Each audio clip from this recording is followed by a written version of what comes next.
But the implementation drivers are intended to be integrated and compensatory, meaning that they, for example, the competency drivers, where we're looking at intentional selection, recruitment, selection, developing knowledge, skills, and abilities.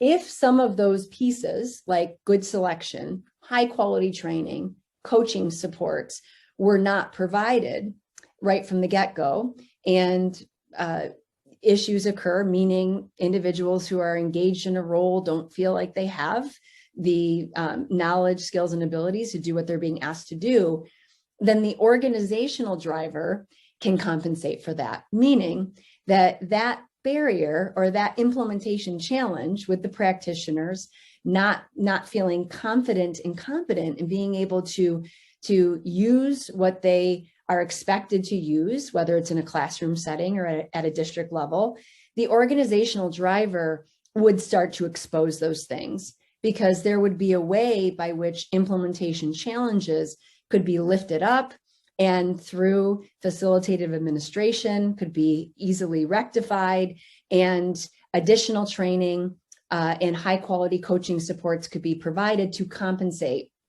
So the implementation drivers are intended to be integrated with one another and to compensate for areas that perhaps an organization in applying the implementation drivers wasn't able to really carefully attend to.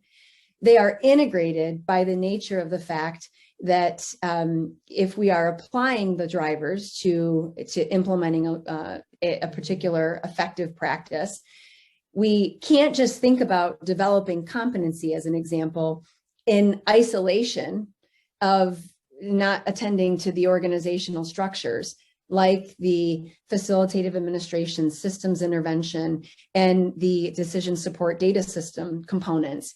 It would be a misrule to focus in a singular way of developing competency. You actually probably couldn't just develop competency without it eventually pushing, whether it's intentional or not, on other drivers. So the implementation drivers are very much intended to be integrated with one another. And as we're working with teams and leaders in their application of implementation science, they oftentimes see that the drivers are in fact integrated. They don't necessarily see the compensatory nature of them, though. That is something that we do have to overtly point out.